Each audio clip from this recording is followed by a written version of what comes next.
It all started with a tweet. Just a stupid, offhand comment I made late one night, half asleep and scrolling through my feed. Someone had posted a picture of their brand new Cybertruck, gleaming under the fluorescent lights of a Tesla showroom. The caption read, "Just joined the future. #Cybertruck, #Elon Musk, #innovation." I don't know why it annoyed me so much. Maybe it was the smugness of the hashtags, or the way the angular, futuristic design of the truck looked like something a 12-year-old would sketch in their math notebook. Whatever it was, I couldn't resist. I typed out a reply, "Congrats on buying the world's most expensive paperweight. Hope it comes with a free tin-foil hat for when Elon starts beaming advertisements directly into your brain. #Cybertruck, more like cyberjunk." I didn't think much of it. Just another dumb tweet in the endless void of social media. A few people liked it, a couple replied with laughing emojis, and that was that. Or so I thought. The first strange thing happened around midnight. I was lying in bed, scrolling through my phone, when I heard a faint hum outside. It wasn't the usual neighborhood noise, no cars driving by or dogs barking. This was different. A low, almost imperceptible vibration, like the sound of an electric engine idling. I sat up, listening intently. The hum grew louder, then stopped abruptly. I got out of bed and peered through the blinds. The street was empty, bathed in the orange glow of the streetlights. Nothing out of the ordinary. Shaking my head, I chalked it up to my imagination and went back to bed. But I couldn't shake the feeling that something was off. The next morning, I woke up to a notification on my phone. Someone had tagged me in a tweet.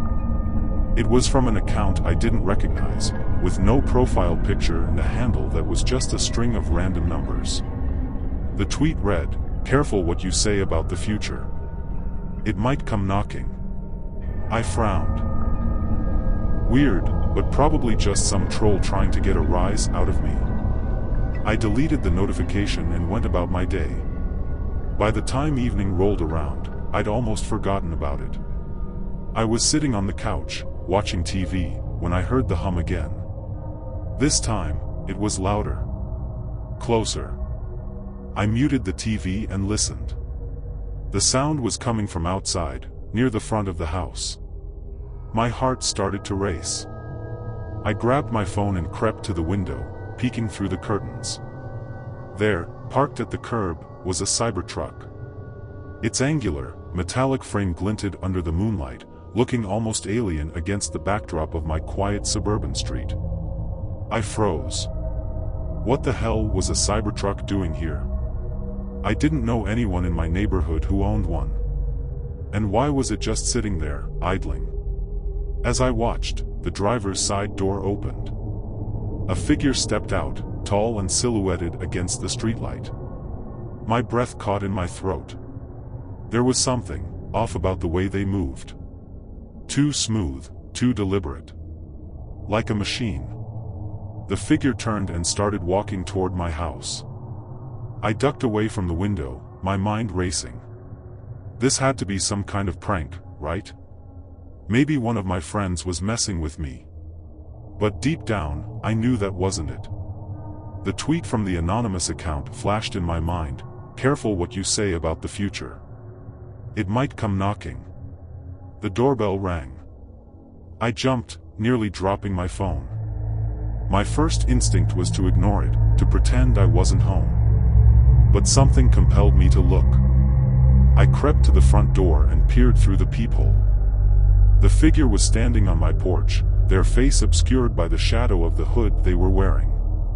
I couldn't make out any features, just a faint glint of light reflecting off what looked like sunglasses.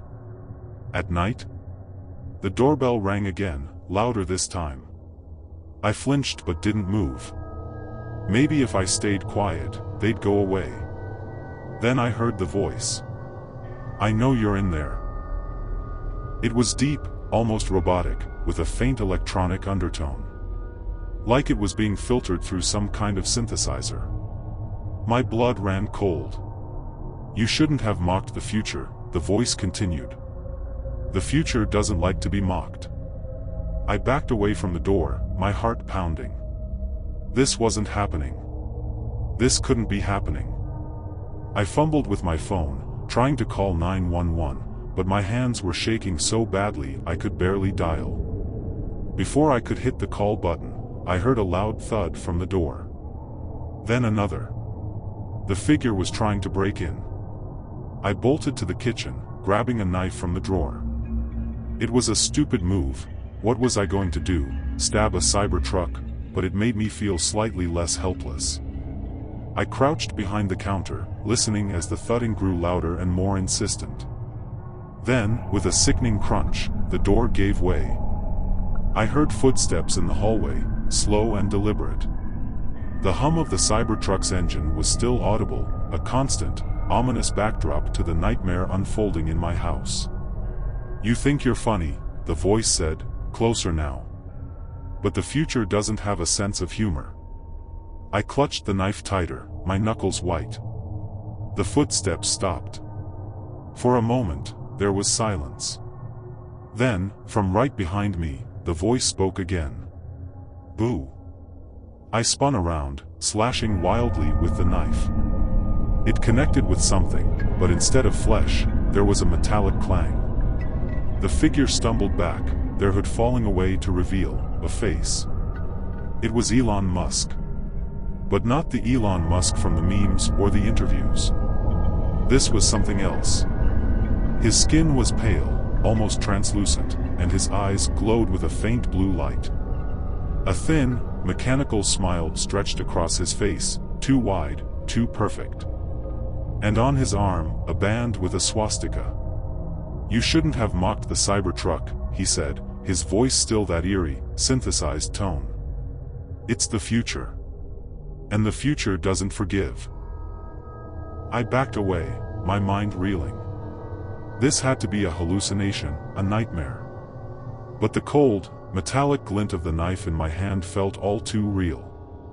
Elon, or whatever this thing was, took a step forward, his movements unnaturally smooth. "You're going to help me spread the word," he said.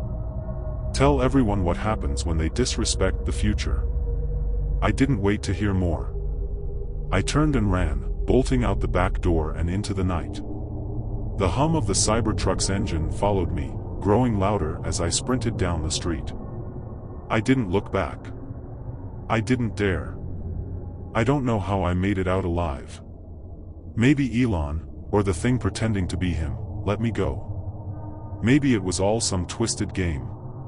All I know is that I'll never make fun of a Cybertruck again. And if you're reading this, take it as a warning. The future is watching.